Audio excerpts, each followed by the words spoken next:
Member Alberts, are you still online? So I am. Thank you very much. Please present the committee report. Chair, thank you. Will do so. I want to present the Economic Development Committee report on the FIS on the Gauteng Investment Office. The committee conducts oversight of the Department of Economic Development, here referred to as the department and its entities. In conducting oversight, the committee utilizes a myriad of tools to achieve its objectives in ensuring that services delivered is rendered. In this instance, the committee undertook a focused intervention study to assess the work or projects undertaken by the department in aligning and supporting the implementation of the Township Economic Development Act. In this regard, the committee focused on the role of the Gauteng Investment Centre in facilitating investments to foster economic growth and development.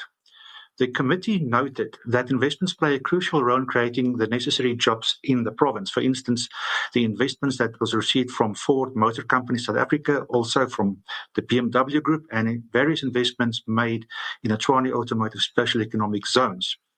The committee emphasized that municipalities play a critical role in the investment space, wherein an operating model for the investments into municipalities should be developed, working in conjunction with provincial government.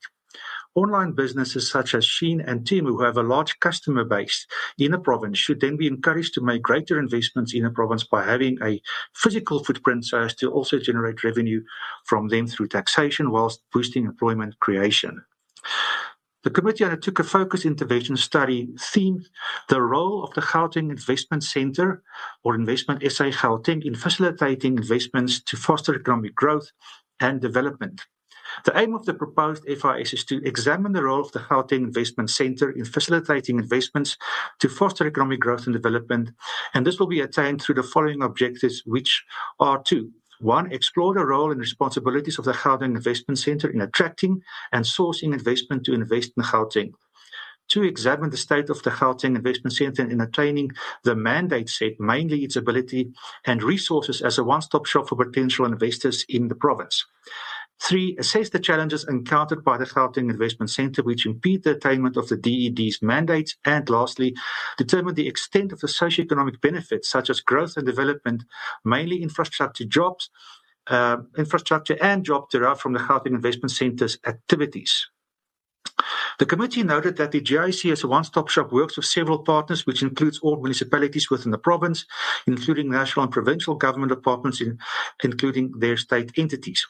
Furthermore, the GIC partners with the private sector and other multilateral institutions such as PwC and World Bank, amongst others. Considering having all these partnerships, the GIC should highlight to the committee the extent to which they are assisting in growing the economy and creating the required number of jobs in Gauteng. In attracting direct investments, direct domestic investments and foreign direct investments, the GIC developed an investment promotion strategy to attract investment into key strategic investment areas in the GCR. This function includes investor research, investor retargeting, hosting inward business delegations, and outward investment promotion missions. The committee further noted that the GIC aims to continuously improve intergovernmental coordination to reduce the cost of doing business. In addition, participating in the subnational committees for ease of doing business to influence policy through conducting aftercare forums, industry feedback sessions, ease of doing business index review, manage expectations from investors, and to intervene timely to resolve challenges experienced by local investors. The GIC further facilitates the access to export markets for Gauteng enterprises through the implementation of export readiness programs.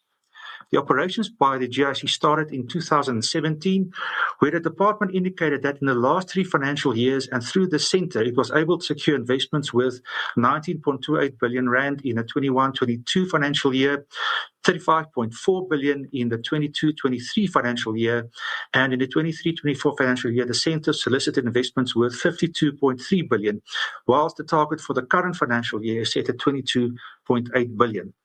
The committee was informed by the GIC that in contributing to the investment climate in the province, the one-stop shop attempts to create a conducive environment in order to fast-track visa and business registration processes, investment sharing sessions, red tape reduction, industry engagement on regulatory or policy issues, and facilitates access to national government incentives and funding from FDIs, and facilitate also and fast-track investor applications at all three spheres of government. The committee is of the view such initiatives should be expressed in the rand value of investments made, including the number of jobs created with reference to the sustainable job opportunities. In outlining some of the milestones that the GI has attained, the committee was informed that several memorandums of understanding are in place with several strategic partners. There has been increased visibility of the GIC in various media platforms and collaboration with municipalities on improving governance in partnership with NGOs and COCTA. The committee is, however, concerned whether the investments made within municipalities are linked to growing the township economies, and if so, what operating model is implemented in this regard. Despite some of the successes, the GIC has faced some challenges, and these challenges relate to the support that is given to the GIC, wherein delays are experienced in processing investor applications across departments, entities, and municipalities, and this includes the unavailability of automated services within the centre. The committee is of the view that to expedite investor application process systems should be automated, and thus it would be prudent for the department to investigate the feasibility of creating an automated system that is dedicated to investor applications, which will cut across the Department of Home Affairs, the Department of Trade, Industry and Competition, and the South African Revenue Services. In addition to these challenges, the GIC informed the committee that issues relating to crime, infrastructure challenges, and the energy crisis that was experienced hindered investments within the province as it decreased its attractiveness. The GIC has indicated the plans or interventions have been developed to address some of the investor challenges, such as participating in different forums targeted at addressing challenges of crime, infrastructure, and energy constraints experienced by investors across the 5 development corridors. In doing all this, the committee is of the view that the GI should have a targeted strategy that looks into creating new economic opportunities, including having twinning agreements between major cities such as New York and Las Vegas in creating new economies such as what is termed as the night economy. This is over and above the existing agreements between provinces and other African cities.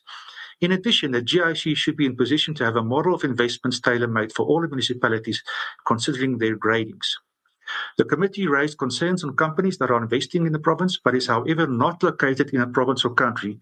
Thus, the view of the committee is that there should be an engagement between the GGDA and the SARS with respect to looking into ways or the feasibility of taxing such companies, which will assist in creating revenue for the provincial fiscus. The GIC informed the committee that it remains relevant within its current operating model with regard to soliciting investments.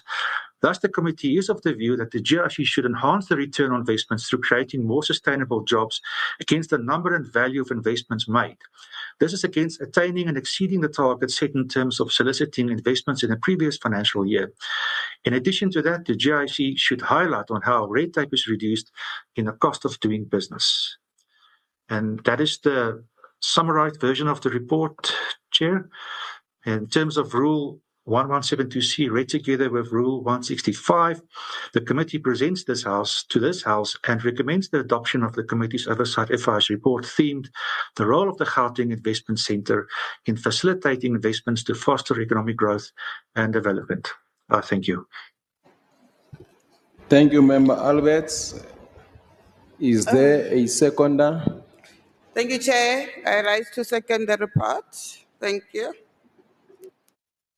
Thank you, Member Mfikwe. I now put the question. All those in favor say yes. Yes. All those not in favor say no. The ayes have it. The report is adopted.